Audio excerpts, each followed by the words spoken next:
নার্সের অবস্থা বেগতিক দেখে বাকিদের উদ্দেশ্যে বলল, আপনারা প্লিজ ওনাকে পেশেন্টের কাছ থেকে সরান। পেশেন্টের অবস্থা এমনি খুব একটা ভালো না, তার উপরে একটু আগেই অস্ত্রোপচার হয়েছে, এমনভাবে ওনার বুকে আঘাত লাগবে। আর প্লিজ আপনারা ওনাকে নিয়ে বের হয়ে যান।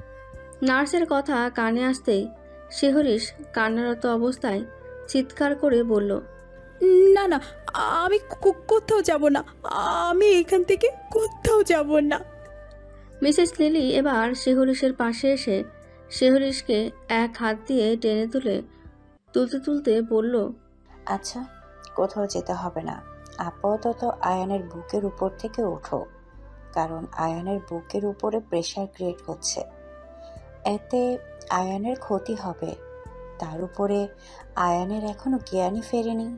মিসেস লিলির কথাটা শোনা মাত্রই শিহরিশের স্মৃতিচারণ হলো যে সে কি করছিল। সঙ্গে সঙ্গে আয়ানের বুকের উপর থেকে উঠে দাঁড়ালো, ফুপিয়ে ফুপিয়ে বলতে লাগলো, ওনার কখন জ্ঞান ফিরবে মিষ্টি মা? ওনার কিছু হবে না তো? আমার বুকের মধ্যে কেমন হচ্ছে, ওনাকে উঠতে বলো না। শিহরিশের এমন পাগলামি দেখে মিস জেনি এগিয়ে আসলেন এবং বললেন, আয়নের কিচ্ছু হবে না। ডক্টর তখন কি বলতো শুনলে না? কিছুক্ষণের মধ্যে আয়নের জ্ঞান ফিরে যাবে। ততক্ষণ চলো, তুমি কিছু খেয়ে নিবে। রাত হতে আসলো, তুমি কিছুই খাওনি ঠিক মতো। মিস জেনি এর কথায় শিহরিশ ফোপাতে ফোপাতে বলল, না, আমি কোথাও যাব না। আমি এখানেই থাকবো। আমি কিচ্ছু খাবো না, আমার খিদে নেই। শিহরিশের এমন কথায় মিস জেনি বললেন, তাহলে বললে তো হয় না। তুমি না খেতে চাইলে এখন অন্তত তোমার পেটে থাকা ছোট্ট মানুষটার জন্যও তো কিছু খেতে হবে। মিস জেনির কথাটা শোনা মাত্রই শিহরিশের হাত চলে যায় পেটে। রাত 11:45। আইসিইউ কেবিনের বাইরে সকলে বসে আছে। কিছুক্ষণ আগেই অন্তু সকলের জন্য খাবার নিয়ে আসে। সকলে শিহরিশকে খাইয়ে নিজেরাও কিছু খেয়ে নেয়। রাত্রে যেহেতু আয়ানের কাছে সকলে থাকতে পারবে না, ডাক্তার নির্দেশ দিয়েছে যে কোনো একজনকে থাকতে, তাই সিহাব আজকে রাত্রে থাকবে। সবাই মিলে ঠিক করলো। শিহরিশ কোনো মতেই বাড়ি যাওয়ার জন্য রাজি হচ্ছিল না, কিন্তু সকলের বোঝানোতে শেষমেশ সেও রাজি হলো। তার রেস্টের প্রয়োজন মূলত তাদের সন্তানের জন্য। তাছাড়াও শিহরিশের অবস্থাও খুব একটা ভালো না। আয়নের অ্যাক্সিডেন্টের পর থেকে ভালোই পাগলামি করেছে, তাই সকলে বুঝিয়ে শেষমেশ রাজি করালো শিহরিশকে বাড়ি যাওয়ার জন্য। সকলে বেরিয়ে পড়ল বাড়ির উদ্দেশ্যে। সেই রাতটা শিহরিশ নির্ঘুম কাটিয়েছিল।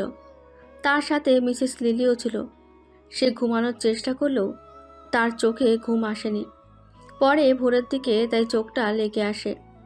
পরের দিন বিকালে সবাই শিহরিশকে নিয়ে আসলো হসপিটালে। সকালবেলা শিহরিশ প্রচুর জোর করেছিল হসপিটালে আসবে বলে, কিন্তু মিস জেনি আর মিসেস লিলি, সিফা সকলের বোঝানোয় সে আর কিছু বলতে পারেনি। সকাল থেকেই তার মনটা হাসপাস করছে আয়ানের একবার দেখার জন্য। সারা রাত সিহাব আয়ানের সাথে থাকায় সকালবেলা অন্তু হসপিটালে আসে এবং সিহাব চলে যায় বাড়ির উদ্দেশ্যে ফ্রেশ হতে। ডাক্তার সকালবেলা চেক আপের পর জানিয়েছে আয়ানের কিছুক্ষণের মধ্যে জ্ঞান ফেরার সম্ভাবনা আছে। মূলত চেক আপে অনেকটা ইমপ্রুভ দেখা দিয়েছে। মাঝে মাঝে আয়ানের হাত পা কিছুটা নড়ছে। বিকালে সকলে হসপিটালে এসে আয়ানকে এক পলক দেখে আইসিইউ থেকে বাইরে বের হয়ে যায়, কিন্তু শিহরিশ আয়ানের পাশে ওর একটা হাত আঁকড়ে ধরে পাশের চেয়ারটা টেনে বসে থাকে।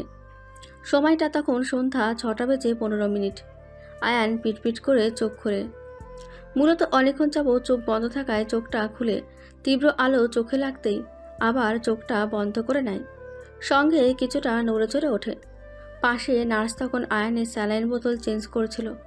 আয়ানকে দেখে সঙ্গে সঙ্গে রুমের লাইটটা হালকা কমিয়ে দেয় এবং মুখ থেকে অক্সিজেনের মাস্কটা নামিয়ে নেয়। কিছুক্ষণ পর আয়ান আস্তে আস্তে চোখ খুলে তাকায়। এরই মধ্যে নার্স বাইরে চলে যায় ডাক্তারকে ডাকার উদ্দেশ্যে। আয়ান নড়েচড়ে উঠতেই দেখে যে যার বাঁ হাতটা কেউ আঁকড়ে ধরে আছে পাশে। পাশে তাকাতে দেখে শিহরিশ তার হাতটা আঁকড়ে ধরে তার দিকে মুখ করে চোখ বন্ধ করে শুয়ে আছে। মূলত বসা থেকে সে ঘুমিয়েই পড়েছে। কিছুক্ষণ আগে সিহাব জুহিকে নিয়ে কেবিনে ঢুকতেই শেহরিশকে ঘুমন্ত অবস্থায় দেখে। আজকে জুহি আয়ানের এমন অবস্থা শুনে এসেছে দেখার জন্য। তারা দুজনে আইসিইউতে ঢুকে শেহরিশের ঘুমন্ত অবস্থা দেখে অনেক কান্নাকাটি এবং চিন্তার কারণে ক্লান্ত হয়ে শেহরিশ ঘুমিয়ে পড়েছে। এটা সে বুঝতে পেরেছিল, তাই আয়ানের দেখভাল করার জন্য নার্সকেও সে বলে দিয়েছিল যে শেহরিশকে কিছু না বলতে। আয়ান শেহরিশকে ঘুমন্ত অবস্থায় দেখে তার ডান হাতটা আগিয়ে শেহরিশের মাথায় রাখল। মাথায় কারো ছোঁয়া পেয়ে তড়িঘড়ি করে উঠে বসে শেহরিশ। সঙ্গে সঙ্গে তার চোখ পড়ে আয়ানের দিকে। শেহরিশ দেখে আয়ান তার দিকে তাকিয়ে আছে। আয়ান কিছু বলতে যাওয়ার আগেই শেহরিশ বলতে থাকে, আপনি আপনি কখন উঠলেন? আপনি ঠিক আছেন তো? আপনার কোথাও ব্যথা করছে না তো? কিভাবে আপনার সাথে এমনটা হলো? আপনি জানেন আপনার কিছু হয়ে গেলে আমার কি হতো? আপনি কিভাবে এমনটা করতে পারলেন? মূলত আমার কথা না ভেবে আমাদের সন্তানের জন্য আপনি। শেহরিশকে কিছু বলতে না দিয়ে আয়ান শেহরিশকে হাত দিয়ে ইশারায় চুপ করতে বলে। ধীরে ধীরে উঠে বসতে থাকে। তখনই বাইরে থেকে ডাক্তারের আওয়াজ আসে। এই আপনি এভাবে উঠে বসবেন না মিস্টার মির্জা, ওয়েট। বলেই ডাক্তার তাড়াতাড়ি করে এসে আয়নের বেডটা ফোল্ড করে উঠে বসায়। তারপর শেহরিশকে উদ্দেশ্য করে বলে, মিসেস মির্জা, আপনি একটু বাইরে যান প্লিজ, আমি মিস্টার মির্জা চেক আপটা করে নেই। ডাক্তারের কথা শুনে শেহরিশ আয়নের দিকে এক পলক তাকিয়ে আইসিইউ থেকে বার হয়ে যায়। আয়ান শেহরিশের দিকে তাকিয়ে মুচকি আসে। কিছুক্ষণ পর ডাক্তার বের হয়ে আসে। ততক্ষণ সবাই জেনে গেছে যে আয়ানের জ্ঞান ফিরে এসেছে। ডাক্তার সবাইকে উদ্দেশ্য করে বলে, এবার চিন্তার কোনো কারণ নেই, কিছুদিনের মধ্যে মিস্টার মির্জা পুরোপুরি সুস্থ হয়ে উঠবে। ওনার একটু রেস্টের দরকার। আর কিছুক্ষণের মধ্যে আমরা মিস্টার মির্জাকে নর্মাল কেবিনে শিফট করব। উনি এখন সম্পূর্ণ বিপদমুক্ত। কথাটা শুনে সবাই আলহামদুলিল্লাহ বলে ওঠে। কথাটা শুনে সবার যেন স্বস্তি হয়। ডাক্তার চলে যেতে নিলে শেহরিশ বলে ওঠে, ডাক্তার, আমি কি এখন মিস্টার মির্জার সাথে দেখা করতে পারি? ডাক্তার মুচকি এসে মাথা নাড়ল। সঙ্গে সঙ্গে শেহরিশ আইসিইউতে ঢুকে পড়ল। আইসিইউতে ঢুকতেই তাকে আয়ান আগের মতোই অর্ধশোয়া অবস্থাতেই আছে। পাশে নার্স আয়ানে স্যালাইন খুলে রাখছে। শেহরিশ ধীরে ধীরে এগিয়ে গিয়ে আগের ন্যায় চেয়ারটা টেনে বসলো। আর চোখে নার্সের দিকে তাকাতেই নার্স স্যালাইনের প্যাকেটটা নিয়ে আইসিইউ থেকে প্রস্থান করল। সঙ্গে সঙ্গে শেহরিশ তিতিবিরক্ত হয়ে দাঁত খিচে আয়নের দিকে তাকিয়ে বলল, এই, আপনার সাহস কি করে হয় এরকম ভাবে অজ্ঞান হয়ে পড়ে থাকার? আপনি জানেন আমার কত কষ্ট হচ্ছিল? আপনাকে তো আমি মেরেই ফেলবো। শেহরিশের এমন কথায় আয়ান বোকা বনে গেল। ভীত কণ্ঠে শুধালো, এতক্ষণ তো মৃত্যুর সাথেই লড়ছিলাম, সবই তো ঠিক হলাম, আর ঠিক হতে না হতে এর মধ্যে তুমি আমাকে মেরে ফেলে হুমকি দিচ্ছ বউ? শেহরিশ আয়ানের কথায় মুখ বাঁকালো। আয়ান আবার বলল, আমি তোমার ছেড়ে কোথাও যাচ্ছি না বউ। এখনো তো অনেক পথ চলা বাকি। তোমার মধ্যে যে আমাদের ছোট্ট সন্তানটা বেড়ে উঠছে, তার সাথে এখনো অনেক দুনিয়া দেখা বাকি। তারপরও তো এমনভাবে আরো 2টা 3টা 4টা 5টা করে একটা ফুটবল টিম বানানো বাকি। কি পারবো তো সামলাতে বউ? শেষের বউ শব্দটা আয়ান বেশ টেনে টেনে বলল। আয়ানের এমন ঠোঁট কাটা কথা শুনে শেহরিশ আয়ানের বুকে কিল মারতে মারতে বলল, অসভ্য, ঠোঁটকাটা বেয়াদব, নির্লজ্জ কোথাকার। সঙ্গে সঙ্গে আয়ান শব্দ করে উঠল। শেহরিশ বুঝতে পেরে উঠে দাঁড়িয়ে আয়ানের বুকে হাত রেখে বলল, এই, সরি, আমি বুঝতে পারিনি। আরে আপনার কোথায় লেগেছে? কই, দেখি দেখি। আমি। শেহরিশের কথা বলার মাঝে আয়ান শব্দ করে হেসে উঠল। আয়ানের হাসি দেখে শেহরিশ চোখ ছোট ছোট করে সোজা হয়ে দাঁড়িয়ে আয়নার দিকে তাকায়। আয়ান এই সুযোগে শেহরিশের হাতটা ধরে টেনে বেডে তার পাশে বসে বাঁ হাত দিয়ে কোমর জড়িয়ে গালে আলতো করে শব্দ করে চুমু খায়। বলে, কেটে গেছে আরও 1 সপ্তাহ। আয়ান এখন অনেকটাই সুস্থ, হাঁটা চলা সবটাই করতে পারছে। ডাক্তার বলেছে আজ বিকেলে রিলিজ দেবে। হসপিটালে এই 1 সপ্তাহের মধ্যে রাতে অন্তু আর সিহাব এরাই ছিল। শেহরিশ প্রথমে জেদ ধরেছিল থাকবে বলে, কিন্তু তার এমন অবস্থায় ডাক্তার রাত না জাগা এবং আরও নানা বিষয়ে খেয়াল রাখতে বলেছে। তাই পরিস্থিতির চাপে পড়ে সেও মানতে বাধ্য হয়েছে। কিন্তু প্রতিদিন মিস জেনি আর মিসেস লিলি আর সিফায়ের সাথে হসপিটালে আসা যাওয়া করত। আজ যেহেতু আয়ানকে রিলিজ দেবে, তাই সকাল থেকে অন্তু সিয়াফ হসপিটালেই আছে। শেহরিশ আর সিফা দুইজন রেডি হয়ে বের হচ্ছে হসপিটালের উদ্দেশ্যে। মিসেস লিলি আর মিস জেনি বাড়িতেও থাকবে। শেহরিশ আর সিফা দুইজনে আজ ট্যাক্সি নিয়েছে হসপিটালে যাওয়ার উদ্দেশ্যে। সিহাব আসতে চেয়েছিল, কিন্তু শেহরিশ মানা করেছে। তাই তারা দুজনেই ট্যাক্সি করে হসপিটালের উদ্দেশ্যে যাচ্ছে। মাঝ রাস্তায় হঠাৎ করেই তাদের গাড়ির সাথে কারোর ধাক্কা লেগে যায়। টাল সামলাতে না পেরে শেহরিশ আর সিফা দুজনেই সামনের দিকে ঝুঁকে যায়। শেহরিশ ড্রাইভারকে উদ্দেশ্য করে বলে, কি হয়েছে? আসলে ম্যাম, হঠাৎ করে গাড়ির সামনে কেউ চলে আসায় ধাক্কা লেগে গেছে। আপনি বসেন, আমি গিয়ে দেখছি। ড্রাইভারের মুখে এমন কথাটা শুনে বিরক্তি নিয়ে শেহরিশও বার হয়, সাথে সিফা। গাড়ি থেকে বার হয়ে দেখে যে তাদের গাড়ির সাথে অ্যাক্সিডেন্ট হওয়া ব্যক্তিটা আর কেউ না, আয়নের যেদিন অ্যাক্সিডেন্ট হয়েছিল সেই দিন তাকে হেল্প করা বৃদ্ধা লোকটি। শেহরিশ দেখে লোকটি অজ্ঞান হয়ে পড়ে আছে। শেহরিশ তাড়াতাড়ি করে লোকটির পাশে বসে ড্রাইভারের উদ্দেশ্যে বলে, তাড়াতাড়ি আয়নাকে হসপিটালে নিয়ে যাওয়ার ব্যবস্থা করুন। শেহরিশের কথা শুনে সিফা বলে, তুমি আমাকে চেনো ভাবি? শেহরিশ বলে, হ্যাঁ, সেদিন রাতে আয়নের গুলি লাগার পর উনি আমাকে হেল্প করেছিলেন। তুমি প্লিজ আমাকে হেল্প করো। হ্যাঁ। সিফা কথাটা বলার সঙ্গে সঙ্গে পেছন দিয়ে তার মাথায় কেউ খুব জোরে আঘাত করে। সঙ্গে সঙ্গে তার চোখ ঝাপসা হয়ে আসে। সিফা আর দাঁড়িয়ে থাকতে পারল না। এ হলো কাণ্ডে শেহরিশ অবাক হয়ে যায়। ওপরে তাকিয়ে দেখে ড্রাইভার হাতে লাঠি নিয়ে দাঁড়িয়ে আছে। মূলত তিনি আঘাত করেছেন সিফাকে। শেহরিশ যেই বসা থেকে উঠতে যাবে তখনই তার হাতে টান পড়ে। সে তাকিয়ে দেখে বৃদ্ধ লোকটি তার হাত আটকে ধরে রেখেছে। শেহরিশ কিছু বলতে যাবে তখনই বৃদ্ধা লোকটি বলে, কোথায় যাবি তুই? সেই দিনের সব প্ল্যান নষ্ট করে দিলি, আর তো তোকে ছাড়ছি না। বৃদ্ধা লোকটির কথা শেষ হওয়ার সাথে সাথে চারপাশ দিয়ে কতগুলো ছেলে বের হয়ে আসে। তাদেরকে উদ্দেশ্য করে বৃদ্ধা লোকটি বলে, ধর মেয়েরে, সারা অনেক কষ্ট ধরেছে। কথাটা বলার সঙ্গে সঙ্গেই ছেলেগুলো শেহরিশের হাত পা বাঁধতে লাগলো। শেহরিশ জোরে জোরে হাত পা ছুটতে লাগলো। আই, ছাড় তোরা আমাকে। কে আপনি? আর এসব কি বলছেন? আমাকে কেন ধরবেন? আমাকে ধরার জন্য কি চেষ্টা করেছেন? কি হচ্ছে এসব? শেহরিশের কথা শেষ হওয়ার সাথে সাথেই বৃদ্ধ লোকটি উঠে দাঁড়াতে দাঁড়াতেই জোরে জোরে হাসতে লাগলো। বলল, তোর আদরের বর তোকে সব জানালো, কিন্তু আমি কে সেটাই জানতে ভুলে গেছে। বাহ।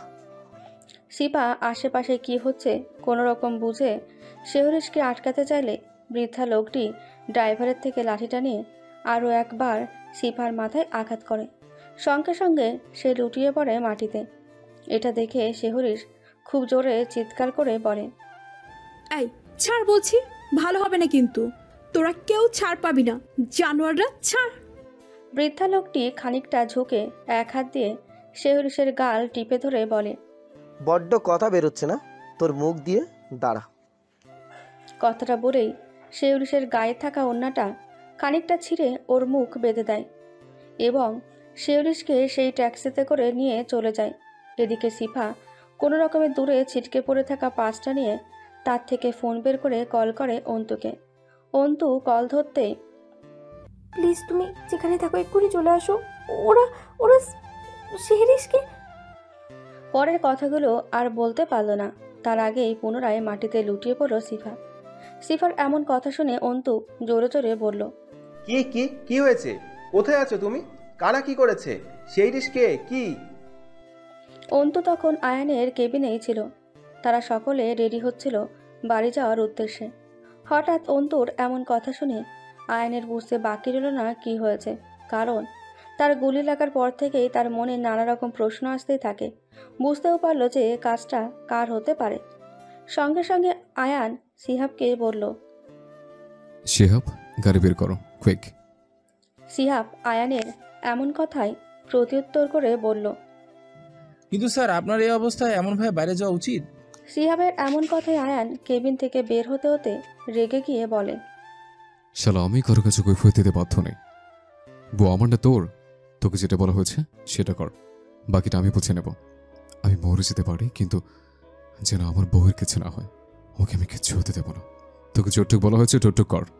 আয়ানের এমন কথায় শিহাব দৌড়ে কেবিন থেকে বের হয়ে গাড়ি করে বের হয়ে অন্তু আয়ানকে গাড়ি নিয়ে এসে বাসায়। আয়ান বলে, শিহাব ড্রাইভিং সিট থেকে সর, আমি ড্রাইভিং করব।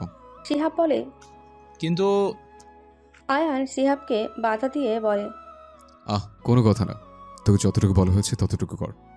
কথাটা বলে আয়ান ড্রাইভিং সিটে বসতে বসতে বলে, অন্তু লোকেশন বল। অন্তু বলে, শিপা সম্পূর্ণ কথাটা বলার আগেই কল কেটে দিয়েছে। আমি লোকেশন ট্র্যাক করেছি, এই যে। গুড। কিছুক্ষণের মধ্যেই তারা সকলে কাঙ্ক্ষিত জায়গায় পৌঁছায়। গিয়ে দেখে সিফাকে ঘিরে কিছুজন দাঁড়িয়ে আছে। অন্তু তড়িঘড়ি করে গাড়ি থেকে নেমে সিফায়ের কাছে যায়। গিয়ে দেখে সিফা অজ্ঞান হয়ে পড়ে আছে। অন্তু সিফাকে কোলে তুলে গাড়িতে এনে বসিয়ে দেয়। তখনই আয়ানের ফোনে কল আসে। কল রিসিভ করতেই, কি ভেবেছিলি তুই এত সহজে সব কিছু পেয়ে যাবি? আমি বেঁচে থাকতে কখনো হতে দেব না। ঠিক যেভাবে তোর মা বাপকে মেরেছিলাম, এমনভাবে সব কিছু শেষ করে দেব। তোর বউ এখন আমার কাছে। কথাটা শুনে আয়ান হাত মুঠো করে দেয়। সঙ্গে সঙ্গে চোখ লাল হয়ে যায়, যেন মনে হবে চোখ দিয়ে রক্ত বেরোচ্ছে। আয়ান বলে, আমার বউয়ের গায়ে যদি একটা টোকা লাগে তো বলে দিচ্ছে, আমার থেকে খারাপ কেউ হবে না। না, আমারও মন মানছে না যে তোর এত সুন্দর বউকে মেরে ফেলি। সেই দিনই তোর বউকে মারতে চেয়েছিলাম, তারপরে তোকে কিন্তু দুর্ভাগ্যবশত তোর বউকে কপালে লাগা ঘুড়িটা তুই বুকে। কি ভালোবাসা! তোর বাপ তো তোর মাকেও এরকমই ভালোবাসতো। কিন্তু কি জানিস, আমি না এই ভালোবাসা দেখতে পারি না। সেদিন তুই মরলে তো আমার সব প্ল্যানই নষ্ট হয়ে যেত। এর জন্যই তোকে বাঁচানোর জন্য ওই ভিড়ের মধ্যে আমি এগিয়ে গিয়েছিলাম। ভাগ্যের কি পরিহাস, তোর বউ আমারে ভালো মানুষ বলে বিশ্বাস করে নিল। তুই চিনলি, তোর বউ তো আমাকে চিনে না। ওর থেকে ভালো তোর বউকে না মেরে চল একটা খেলা খেলি। জানোয়ারের বাচ্চা, আমার বউয়ের গায়ে যদি একটা টোকা লাগে, আমি বলে রেখে দিচ্ছি, আমার থেকে খারাপ আর কি হবে না। তোর কি লাগবে বল। আরে আরে থাম থাম, খেলাটা তো শোন। আমি একটা জায়গার লোকেশন SMS করে দিচ্ছি। চুপচাপ যে টাইম বলবো সেই টাইমে সেখানে চলে আয়। সাথে আমার কিছু দলিলে সাইন করবি। আর তোর ব্যাংকে যা টাকা আছে আমাকে ট্রান্সফার করবি।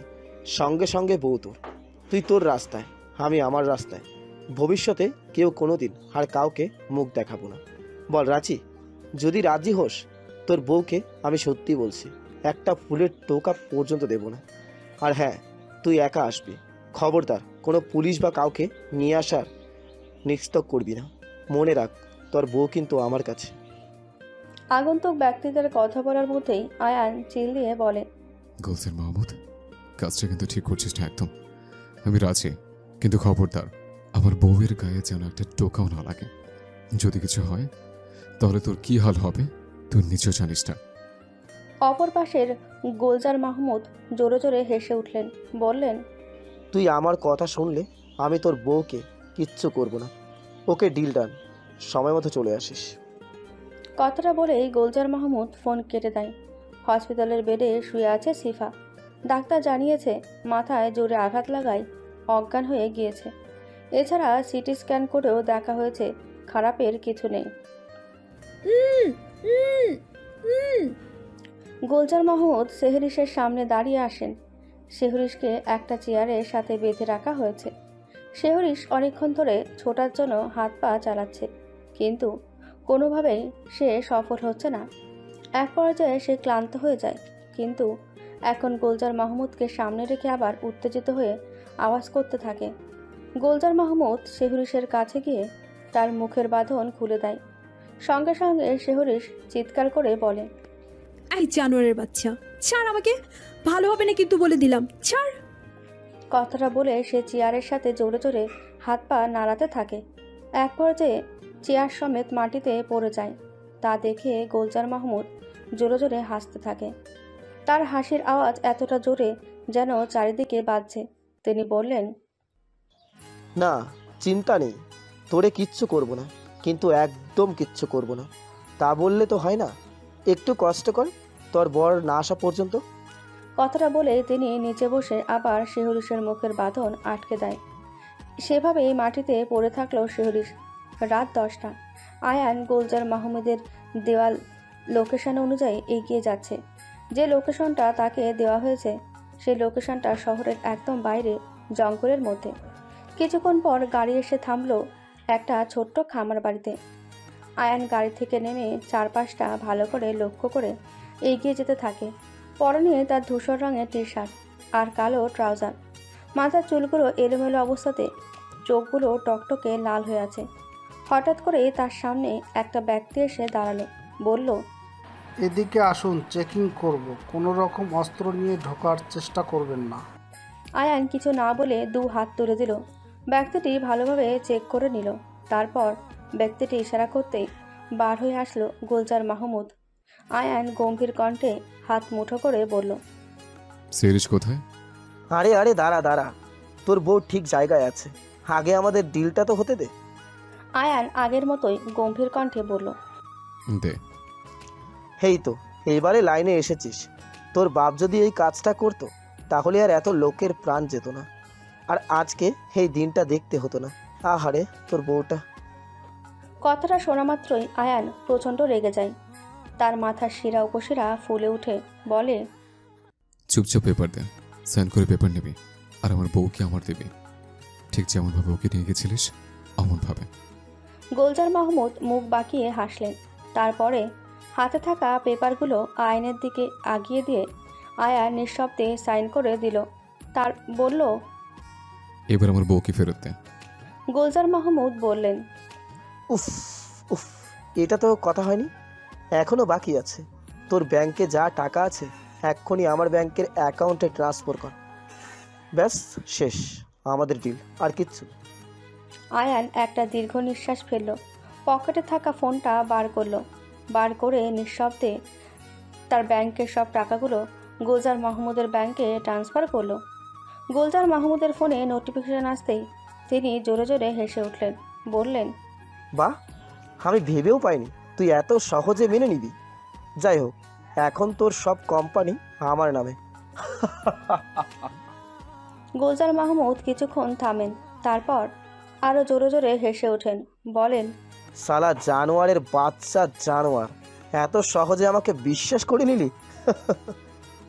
গুলজার মাহমুদ হাত দিয়ে কিছু একটা ইশারা করলে সঙ্গে সঙ্গে কটেজটা জ্বলে উঠল। গুলজার মাহমুদ জোরে জোরে হেসে উঠলেন, বললেন, এত সহজে আমার হাত থেকে কেউ ছাড়া পারে না। আমার ভাইকে মেরেছিস তুই, দেখ পারলে তোর বউকে বাঁচিয়ে নে, আর না হলে দুজনকেই জ্বলে পুড়ে মরবি। কথাটা বলে যেই না পালাতে যাবে গুলজার মাহমুদ, অমনি সিয়াব সজোরে লাথি মারে গুলজার মাহমুদের পায়ের। সঙ্গে সঙ্গে গুলজার মাহমুদ বসে পড়ে। তখনই পাশ দিয়ে বেরিয়ে আসে পুলিশ। গুলজার মাহমুদ চিৎকার করে বললেন, তুই ঠিক করলি না, প্রস্তাবটা কিন্তু খুব। গুলজার মাহমুদের এমন কথাই এবার আয়ান হেসে উঠল, বলল, আগে নিজে তো বাঁচ, এই দেশের সরকারের নিয়ম নিশ্চয়ই ভালো করে জানিস। আগে দেখ, যে পুলিশের কাছে ধরা পড়েছিস এই জন্মে তোর ছাড় হয় কি। কথাটা বলেই আয়ান দৌড়ে ঢোকে জ্বলন্ত কটেজে। কোনো রকমে ভেতরে প্রবেশ করে দেখে শিহরিশ মাটিতে শুয়ে অজ্ঞান হয়ে আছে। এক মুহূর্তে শিহরিশের এমন অবস্থা দেখে আয়ান প্রচণ্ড রেগে যায়। পরক্ষণেই সঙ্গে সঙ্গে শিহরিশের কাছে গিয়ে তার হাত পা মুখ খুলে কোলে তুলে নিয়ে বের হয়ে আসে। সময়টা গ্রীষ্মের শেষ, শীতের শুরু, হালকা হালকা ঠান্ডা আবহাওয়া। আব্বু কখন যাবে? আয়ান সেজুতিকে কোলে নিতে নিতে বলে, এই তো আম্মু, আমি তো রেডি, দেখো তোমার আম্মু এখনো রেডি হয়নি।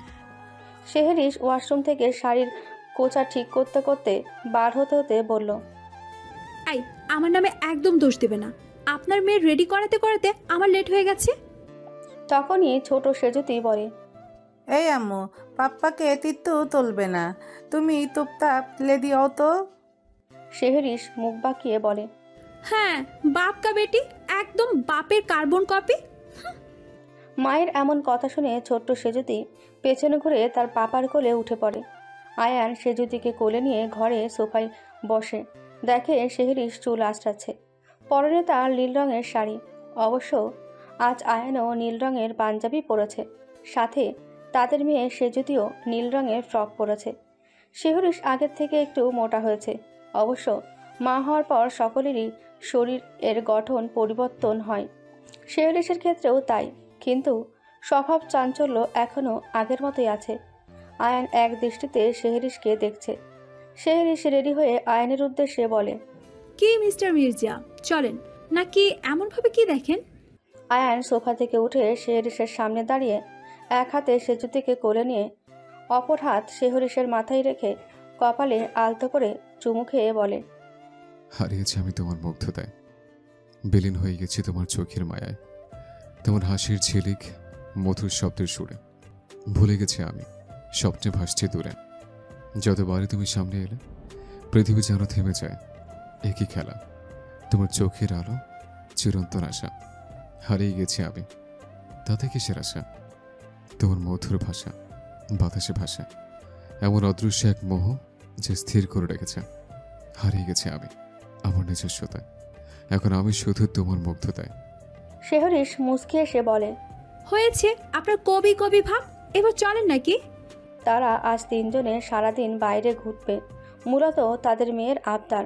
হ্যাঁ, সে যদি হচ্ছে আয়ান আর শেহরিশের মেয়ে, বয়স 2.5 বছর, মাত্র কথা বলতে শিখেছে। আয়ানের মায়ের নামে নাম রেখেছে। আয়ান মেয়েটা দেখতে ও হয়েছে আয়ানের মায়ের মতো। সে যদি যখন 1.5 মাস পেটে, তখনই তারা বাংলাদেশে ফিরে আসে, সেই চিরচেনা বাড়িতে যেখানে আয়ান শেহরিশের ছোটবেলা কেটেছিল। আয়ান এখন বাংলাদেশের অফিস সামলায়। কানাডার অফিস মূলত আয়ানের মামা দেখাশোনা করে। সিহাবরাও বাংলাদেশে এসেছে সেজুতি হওয়ার কিছুদিন আগে। আয়ানদের সাথে মিস জেনিও এসেছে। মিসেস লিলিকেও আসতে বলা হয়েছিল, কিন্তু তিনি তার মাতৃভূমি ছেড়ে আসতে চায়নি। মাঝে মধ্যে তিনি বাংলাদেশে ঘুরতে আসেন। আয়ান সব ব্যবস্থাই করে দেয়। অন্তু আর সিফাও কিছুদিন পর একেবারে বাংলাদেশে ব্যাক করবে। সেজুতি হওয়ার সময় সকলের ছিল, কিন্তু আবার যে যার কর্মস্থলে ফিরে গেছে। একটা পার্কের মধ্যে একটা চেয়ারে আয়ানের কাঁধে মাথা দিয়ে বসে আছে শেহরিশ। সামনে সেজুতি খেলা করছে। সময়টা কৌথুলি বিকেল। শেহরিশ হঠাৎ বলে উঠল, অনেক ভালোবাসি আপনাকে। আয়ান মুচকে এসে গান ধরে, পৃথিবীর যত সুখ, যত ভালোবাসা, সবই যে তোমায় দেব, একটাই আশা, তুমি ভুলে যেও না আমাকে, আমি ভালোবাসি তোমাকে।